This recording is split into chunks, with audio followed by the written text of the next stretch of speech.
नमस्कार. माझं नाव माणिक मुंडे. भाजपचे नेते आणि महाराष्ट्राचे उपमुख्यमंत्री देवेंद्र फडणवीसांनी टाइम्स ऑफ इंडियाला काल मुलाखत दिली.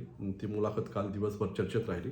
त्या चर्चेचं कारण असं होतं की त्या मुलाखतीमध्ये आगामी लोकसभेच्या कोण किती जागा जिंकेल याची घोषणा त्या मुलाखतीमध्ये फडणवीसांनी केलेली होती.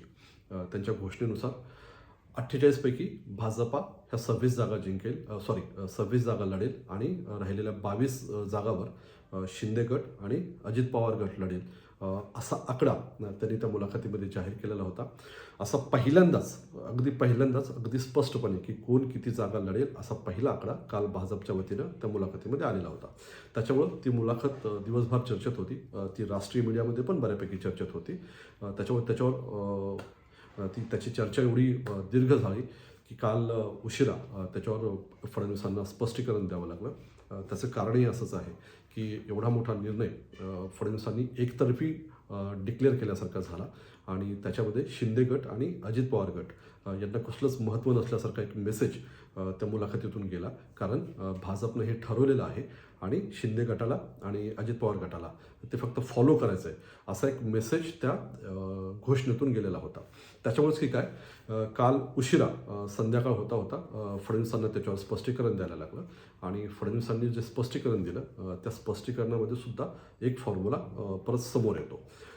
फडणवीसांचं स्पष्टीकरण असं आहे की ते असं म्हणाले की पाठीमागच्या वेळेस म्हणजे 2019ला ज्या पक्षाकडं ज्या जागा होत्या, ज्या जागा जिंकलेल्या होत्या, त्याच जागा त्यांच्याकडेच राहतील आणि तिथूनच कोण किती जागा लढवेल याची चर्चा सुरुवात होईल.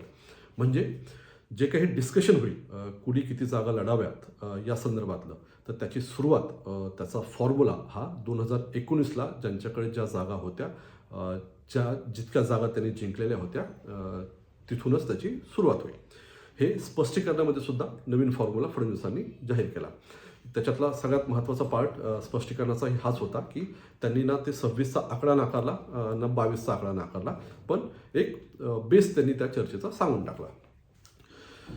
फडणवीसांच्या स्पष्टीकरणानुसार त्याचा जर अर्थ काढायचा ठरला तर ते हे स्पष्ट होतं की 2019ला भाजपनं 48 पैकी 25 जागा लढलेल्या होत्या आणि त्याच्यापैकी 25 पैकी त्यांनी 23 जागावर स्वतः विजय मिळवलेला होता. त्याच्यामुळं आजच्या घडीला महाराष्ट्रातून भाजपाचे 23 खासदार आहेत. बरोबर आहे. दुसरी गोष्ट, त्यावेळेस उद्धव ठाकरे आणि भाजपा हे एकत्र होते. शिंदेंचं बंड झालेलं नव्हतं, शिवसेना ही फुटलेली नव्हती. तर त्यांनी 2019मध्ये 23 जागा लोकसभेच्या लढवलेल्या होत्या आणि त्यांचे 18 खासदार हे निवडून आलेले होते. म्हणजे आजच्या घडीला अनडिव्हायडेड शिवसेना असं गृहीत धरलं तर त्यांच्याकडं खासदारांची संख्या ही 18 आहे. बरोबर आहे. याच्यात तिसरा भिडू पण आहे जो अजित पवार गटाचा आहे आणि तो आत्ता रियालिटीमध्ये अस्तित्वात आहे. त्याच्यामुळं त्यांनीही पाठीमागं जाहीर केलं होतं की आम्हाला 12 ते 13 जागावर आमचा क्लेम असेल लोकसभेच्या, आम्हाला 12 ते 13 जागा लढण्यासाठी हव्यात. ठीक आहे, पण आजच्या घडीला 2019चा जरी आकडा गृहीत धरला तरी NCP जी अनडिव्हायडेड NCP आहे, जी फुटलेला पक्ष नाही, म्हणजे शरद पवार अजित पवार ज्यावेळेस एकत्र होते त्यावेळेस त्यांचे निवडून आलेल्या खासदारांची संख्या फक्त 5 आहे. त्याच्यातही एक खासदार हा लक्षद्वीपचा आहे. त्याच्यामुळं तसं पाहिलं तर महाराष्ट्रामध्ये राष्ट्रवादी काँग्रेसचे सगळे मिळून, दोन्ही गटाचे मिळून फक्त 4 खासदार आहेत. त्याच्यामुळं अजित पवार गटाचे 4 आणि त्याच्यानंतर शिंदेंचे त्यांचे 18 असे एकत्र धरले तरीसुद्धा जो आकडा समोर येतोय, फडणवीसांनी जो सांगितलेला फॉर्म्युला आहे त्याच्यानुसार तो 26-22 याच्याच आसपास जाणार आहे. पण फडणवीसांनी जे स्पष्टीकरण दिलेलं आहे त्या स्पष्टीकरणामध्ये ते जे म्हणालेत की ज्याच्याकडे ज्या जागा होत्या, विजयाच्या जागा होत्या, आत्ता ज्यांच्याकडे ज्या जागा आहेत त्याच्यानुसार त्या जागांची चर्चा होईल. जर हा फॉर्म्युला गृहीत धरला तर भाजपचा जागावरचा दावा जास्त होऊ शकतो. खरं तर काल फडणवीसांनी जे जाहीर केलेलं होतं तसं बघितलं तर 26 जागाच फक्त भाजपा लढेल आणि ह्या दोघंजण 11-11 जागा लढतील. अशी जर सिच्युएशन असती तर मी तुम्हाला खात्रीनं सांगतो की कालची मुलाखत वाचल्याच्या नंतर शिंदे गट किंवा अजित पवार गट हा खुश झालेला असेल. त्याचं कारण असं आहे की त्यांना याची दूरपर्यंत शक्यता नाही आहे की एवढ्या जागा म्हणजे 11 जागा प्रत्येकाला लढायला मिळतील की नाही याची शाश्वती दोघांनाही नाही आणि भाजप ती दूरपर्यंत देण्याची शक्यता नाही याचा त्यांना रियालिटीमध्ये तसा अंदाज आहे. पण फडणवीसांनी तो स्वतः आकडा जाहीर केला 26 आणि 22चा, ते पाहिल्याच्या नंतर त्याच्यावर सहसा कोणाच्या तीव्र प्रतिक्रिया दोन्ही गटाकडे आल्या नाहीत. त्यांनी कुणी आक्षेप घेतला नाही, उलट त्यांना असं वाटलं असेल की हे बरं झालं. पण ज्या पद्धतीनं ज्या मॅनरमध्ये जी पद्धत निवडलेली होती फडणवीसांनी एकतर्फी घोषणा करण्याची, त्याची मात्र बऱ्यापैकी चर्चा होत राहिली. त्याच्यामुळं संध्याकाळ होता फडणवीसांनी हे स्पष्ट केलं की ज्याच्याकडे ज्या जागा असतील तिथूनच चर्चेची सुरुवात होईल. आता या फॉर्म्युल्यानुसार कुणाकडे किती जागा येऊ शकतात ते आता आपण पाहूया. उदाहरणार्थ शिवसेनेनं 18 जागा जिंकलेल्या होत्या. भाजपचं असं म्हणणं आहे की शिंदे गटाची जी शिवसेना आहे तीच खरी शिवसेना आहे. तर याचा अर्थ असा आहे की त्यांना 18 जागा लढण्यासाठी मिळणं अपेक्षित आहे.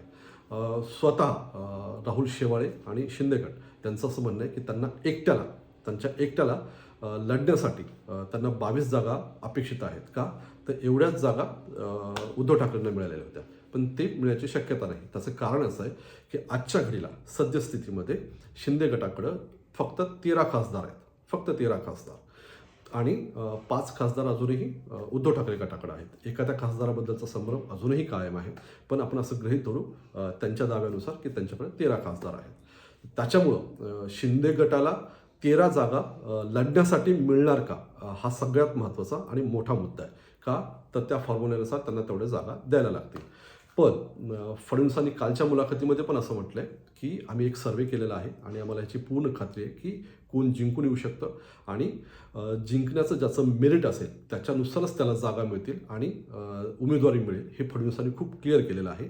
आणि भाजपाची आत्तापर्यंतची जी काही स्ट्रॅटेजी आता आपण पाहिलेली आहेत पाहत आलो, तर जो जिंकून येण्याची क्षमता ठेवतो त्यालाच भाजपा तिकीट देतं आणि तीच जागा त्या माणसाला दिली जाते.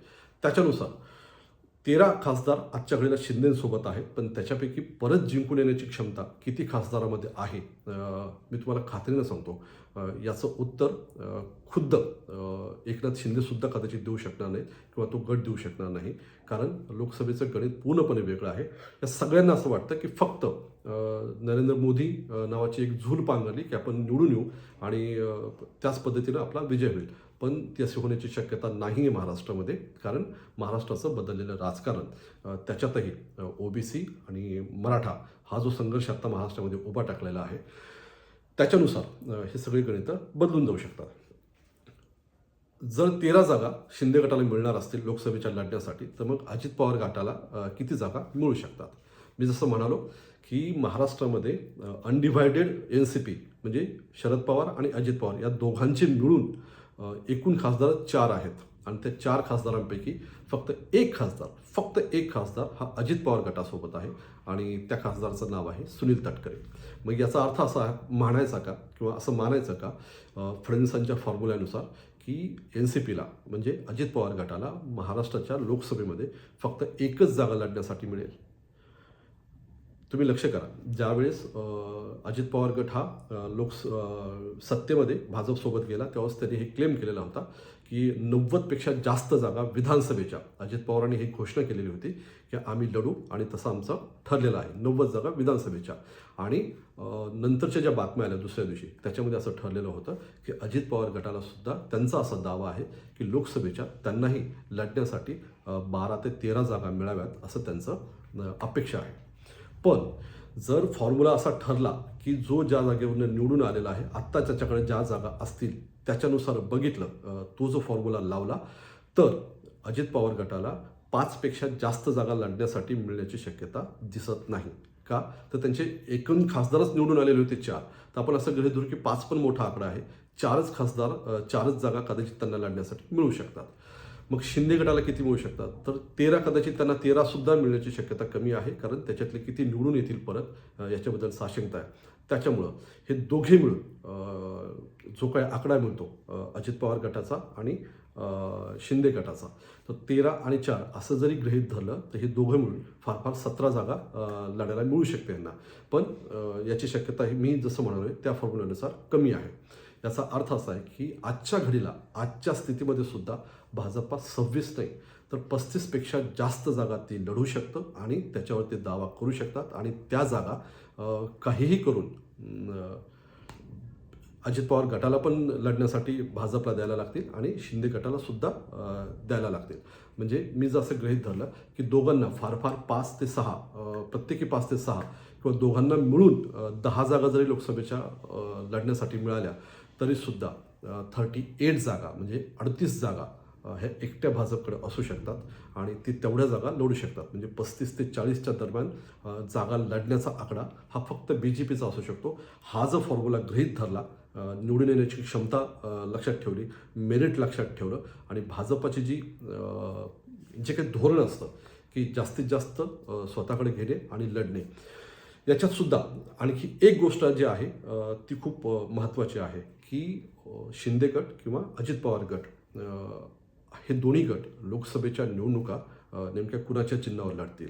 कारण तुम्ही मधल्या काही काळामध्ये अनेक खासदार मला वाटते शिंदे गटाचे यांचे वक्तव्य आलेले होते की आम्ही भाजपच्या तिकिटावर लढण्यासाठी तयार आहोत. कारण त्यांनाही ही त्यांची पण गरज आहे, त्यांनाही थोडीशी भीती आहे, धाकधूक आहे की आपण शिवसेनेच्या तिकिटावर आणि जे काही सध्याची राजकीय स्थिती निर्माण झालेली आहे, सामाजिक स्थिती निर्माण झालेली आहे, त्याच्यावर किती जिंकून येऊ शकतो याच्याबद्दल त्यांच्या मनातही साशंकता आहे. त्याच्यामुळे त्यांना भाजपची ती जर चिन्हाची आणि पक्षाची झूल मिळाली तर त्यांना असं वाटण्याची शक्यता आहे की आपला विजय सोपा होईल. तरीसुद्धा असं झालं तर ते शिंदेच्या विरोधात जाऊ शकतं, अजित पवार गटाच्याही ते विरोधात जाऊ शकतं आणि लोकसभेला पक्ष म्हणून त्यांचं अस्तित्व धोक्यात येऊ शकतं. त्याच्यामुळं काही प्रश्नांची उत्तरं मिळणं हे पुढच्या काळामध्ये आपल्याला मिळतील अशी अपेक्षा करूया.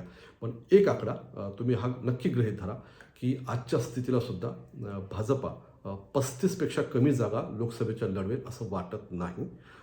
त्याच्यापेक्षा कमीवर भाजपा खरंच आलं तर ती शिंदे गट आणि अजित पवार गटासाठी ती विन विन सिच्युएशन मानावी लागेल.